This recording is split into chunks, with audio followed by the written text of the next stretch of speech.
بسم اللہ الرحمن الرحیم۔ شروع کرتا ہوں اللہ کے نام سے جو بے انتہا مہربان نہایت رحم کرنے والے ہیں۔ اتی امر اللہ فلا تستعجلوه سبحانہ وتعالی عما یشرکون۔ اللہ کا حکم آ پہنچا، اب اس کی جلدی نہ مچاؤ، تمام پاکی اللہ ہی کے لیے ہے، وہ اللہ برتر ہے ان سب سے جنہیں یہ اللہ کا شریک بتلاتے ہیں۔ سامعین، اب اس آیت کی تفسیر سماعت کیجیے۔ تفسیر سورہ نحل۔ قیامت آنے کی جلدی نہ مچاؤ۔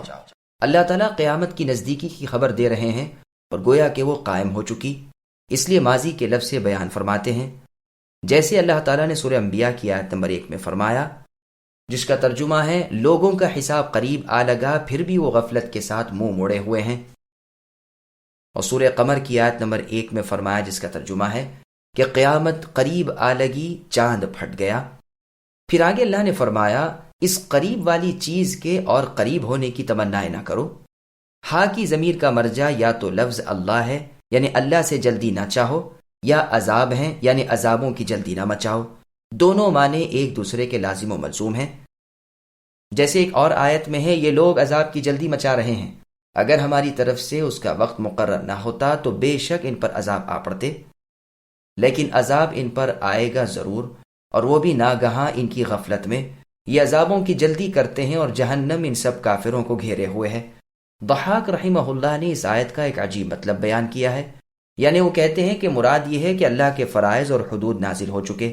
امام ابن جریر رحمہ اللہ نے اسے خوب رد کیا ہے اور فرمایا ہے، ایک بھی تو ہمارے علم میں ایسا نہیں جس نے شریعت کے وجود سے پہلے اس کے مانگنے میں اس کی اجرت کی ہو۔ مراد اس سے عذابوں کی جلدی ہے جو کافروں کی عادت تھی، کیونکہ وہ انہیں مانتے ہی نہ تھے، جیسے قرآن پاک میں سورہ شورى کی آیت نمبر 18 میں اللہ نے فرمایا، یستعجل بها الذین لا یؤمنون بها، یعنی بے ایمان تو اس عذاب کی جلدی مچا رہے ہیں اور ایماندار ان سے لرزاں و ترساں ہیں، کیونکہ وہ انہیں برحق مانتے ہیں۔ بات یہ ہے کہ عذاب الہی میں شک کرنے والے دور کی گمراہی میں جا پڑتے ہیں۔ تفسیر ابن ابی حاتم میں ہے کہ رسول اللہ صلی اللہ علیہ وسلم فرماتے ہیں، قیامت کے قریب مغرب کی جانب سے ڈھال کی طرح کا سیاہ ابر نمودار ہوگا اور وہ بہت جلد آسمان پر چڑھے گا، پھر اس میں سے ایک منادی ندا کرے گا، لوگ تعجب سے ایک دوسرے سے کہیں گے، دیکھو کچھ سنا بھی ہے؟ بعض ہاں کہیں گے اور بعض بات کو اڑا دیں گے۔ وہ پھر دوبارہ ندا کرے گا اور کہے گا، اے لوگو، اب تو سب کہیں گے کہ ہاں صاحب آواز تو آئی۔ پھر وہ تیسری دفعہ منادی کرے گا اور کہے گا، اے لوگو، امر الہی آ پہنچا، اب جلدی نہ کرو۔ اللہ کی قسم، دو شخص جو کسی کپڑے کو پھیلائے ہوئے ہوں گے، سمیٹنے بھی نہ پائیں گے، جو قیامت قائم ہو جائے گی۔ کوئی اپنے حوض کو ٹھیک کر رہا ہوگا، ابھی پانی بھی پلانے نہیں پایا ہوگا، جو قیامت آئے گی۔ دودھ دوہنے والے پی بھی نہ سکیں گے کہ قیامت آ جائے گی، ہر ایک آپا دھاپی میں لگ جائے گا۔ پھر اللہ تعالیٰ اپنے نفس کریم کے شرک اور عبادت غیر سے پاکیزگی بیان فرماتے ہیں۔ فی الواقع اللہ تعالیٰ ان تمام باتوں سے پاک، بہت دور اور بہت بلند ہے۔ یہی مشرک ہیں جو منکر قیامت بھی ہیں۔ اللہ سبحانہ و تعالیٰ ان کے شرک سے پاک اور بلند ہے۔ ينزل الملائكة بالروح من أمره على من يشاء من عباده أن أنذروا أنه لا إله إلا أنا فاتقون خلق السماوات والأرض بالحق تعالى عما يشركون خلق الإنسان من نطفة فإذا هو خصيم مبين۔ وہی اللہ تو ہے جو فرشتوں کو اپنی وحی دے کر اپنے حکم سے اپنے بندوں میں سے جس پر چاہتے ہیں اتارتے ہیں، کہ تم لوگوں کو آگاہ کر دو کہ میرے سوا اور کوئی معبود برحق نہیں، تو تم مجھ سے ڈرتے رہا کرو۔ اللہ ہی نے آسمانوں اور زمین کو حق کے ساتھ پیدا کیا، وہ اس سے بری ہے جو مشرک کرتے ہیں۔ اللہ نے انسان کو نطفے سے پیدا کیا تو وہ صریح جھگڑالو بن بیٹھا۔ سامعین، اب آیتوں کی تفسیر سماعت کیجیے۔ وحی الہی انبیاء علیہ السلام پر ہوئی ہے۔ روح سے مراد یہاں وحی ہے، جیسا کہ اللہ تعالیٰ نے سورہ شورى کی آیت نمبر 52 میں فرمایا، وَكَذَلِكَ أَوْحَيْنَا إِلَيْكَ رُوحًا مِّنْ أَمْرِنَا الآیہ، یعنی ہم نے اسی طرح آپ کی طرف اے نبی اپنے حکم سے وحی نازل فرمائی، حالانکہ آپ کو تو یہ بھی پتہ نہ تھا کہ کتاب کیا ہوتی ہے اور ایمان کی ماہیت کیا ہے۔ ہاں ہم نے اسے نور بنا کر جسے چاہا اپنے بندوں میں سے راستہ دکھا دیا۔ یہاں فرمان ہے کہ ہم اپنے جن بندوں کو چاہے پیغمبری عطا فرماتے ہیں، ہمیں ہی اس کا پورا علم ہے کہ اس کے لائق کون ہے۔ ہم ہی فرشتوں میں سے بھی اس اعلیٰ منصب کے فرشتے چھانٹ لیتے ہیں، اور انسانوں میں سے بھی اللہ اپنی وحی اپنے حکم سے اپنے بندوں میں سے جس پر چاہتے ہیں اتارتے ہیں، تاکہ وہ ملاقات کے دن سے ہوشیار کر دیں۔ جس دن سب کے سب اللہ کے سامنے ہوں گے، کوئی چیز اللہ سے چھپی ہوئی نہ رہ سکے گی۔ اس دن ملک کس کا ہوگا؟ صرف اکیلے اللہ کا، جو ہر ایک پر غالب ہیں۔ یہ اس لیے کہ وہ لوگوں میں وحدانیت اللہ کا اعلان کر دیں اور پارسائی سے دور مشرکوں کو ڈرا دیں اور لوگوں کو سمجھا دیں کہ وہ اللہ ہی سے ڈرتے رہا کریں۔ انسان کا اپنی پیدائش کو بھولنا اور باتیں بنانا۔ عالم علوی اور سفلے کے خالق اللہ تعالیٰ ہی ہیں۔ بلند آسمان اور پھیلی ہوئی زمین مع تمام مخلوق کے اللہ ہی کے پیدا کیے ہوئے ہیں، اور یہ سب بطور حق ہے، نہ کہ بطور عبث اور بیکار۔ نیکوں کو جزا اور بدوں کو سزا ہوگی۔ وہ اللہ تمام اور معبودوں اور مشرکوں سے بری اور بیزار ہیں۔ اللہ اکیلے ہیں، اللہ کا کوئی شریک نہیں، وہی تنے تنہا ہر چیز کے خالق ہیں۔ اللہ ہی ہر قسم کی عبادتوں کے لائق ہے۔ اللہ نے انسان کا سلسلہ نطفے سے جاری کر رکھا ہے، جو ایک پانی ہے حقیر و ذلیل۔ یہ جب ٹھیک ٹھاک بنا دیا جاتا ہے تو اکڑفوں میں آ جاتا ہے، رب سے جھگڑنے لگتا ہے، رسولوں کی مخالفت پر تل جاتا ہے۔ بندہ تھا، چاہیے تھا کہ بندگی میں لگا رہتا، لیکن یہ تو درندگی کرنے لگا۔ اور سورہ فرقان کی آیت نمبر 54 اور 55 میں ہے، جس کا ترجمہ ہے، اللہ تعالیٰ نے انسان کو پانی سے بنایا ہے، یعنی منی کے، اس کا نسب اور سسرال قائم کیے۔ اللہ قادر ہیں، رب کے سوا یہ ان کی پوجا کرنے لگے ہیں جو بے نفع اور بے ضرر ہیں۔ کافر کچھ اللہ سے پوشیدہ نہیں ہیں۔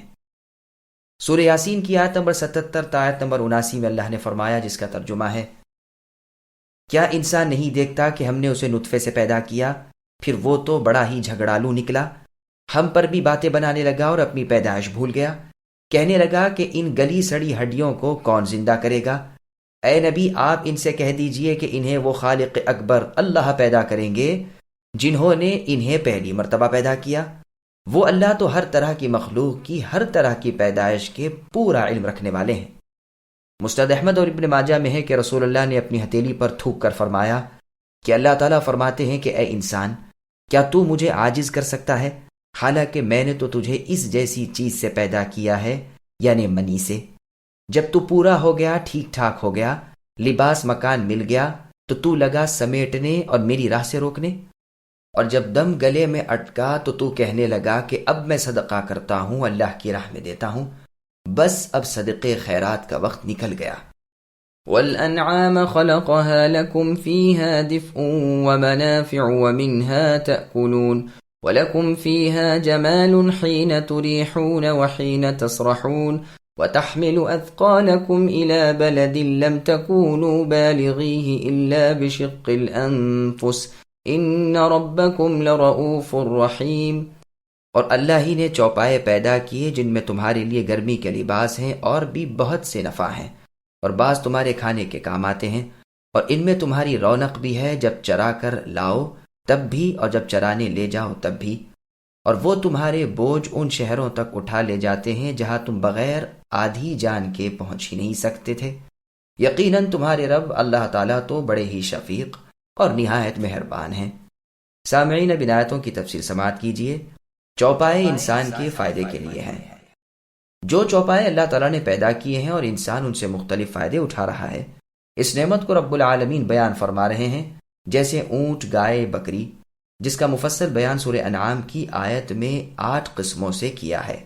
ان کے بال، اون، صوف وغیرہ کا گرم لباس اور جڑاول بنتی ہے، دودھ پیتے ہیں، گوشت کھاتے ہیں، شام کو جب وہ چر چک کر واپس آتے ہیں، بھری ہوئی کوکھوں والے، بھرے ہوئے تھنوں والے، اونچی کوہانوں والے، کتنے بھلے معلوم ہوتے ہیں، اور جب چراگاہ کی طرف جاتے ہیں کیسے پیارے معلوم ہوتے ہیں۔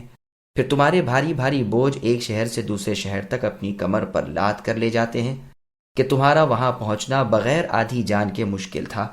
حج کے، عمرے کے، جہاد کے، تجارت کے اور ایسے ہی اور سفر ان پر ہوتے ہیں، تمہیں لے جاتے ہیں، تمہارے بوجھ ڈھوتے ہیں، جیسے سورہ مؤمنون کی آیت نمبر 21 میں اللہ نے فرمایا وَإِنَّ لَكُمْ فِي الْأَنْعَامِ لَعِبْرَةً الآیہ۔ اس میں ہے کہ چوپائے جانور بھی تمہاری عبرت کا باعث ہیں، ان کے پیٹ سے ہم تمہیں دودھ پلاتے ہیں اور ان سے بہت سے فائدے پہنچاتے ہیں، ان کا گوشت بھی تم کھاتے ہو اور ان پر سواریاں بھی کرتے ہو، سمندر کی سواری کے لیے کشتیاں ہم نے بنا دی ہیں۔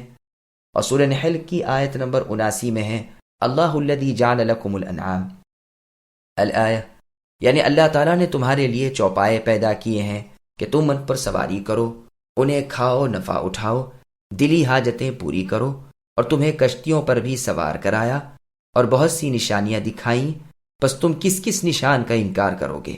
یہاں بھی اپنی نعمتیں اللہ تعالیٰ جتا کر فرما رہے ہیں کہ تمہارے وہ رب جنہوں نے ان جانوروں کو تمہارا مطیع بنا دیا ہے، وہ تم پر بہت ہی شفقت و رحمت والے ہیں، جیسے سورہ یاسین کی آیت نمبر 71 اور 72 میں اللہ نے فرمایا، جس کا ترجمہ ہے کہ کیا وہ کفار و مشرکین نہیں دیکھتے کہ ہم نے ان کے لیے اپنے ہاتھوں چوپائے بنائے اور انہیں ان کا مالک کر دیا اور انہیں ان کا مطیع بنا دیا کہ بعض کو کھائیں، بعض پر سوار ہوں۔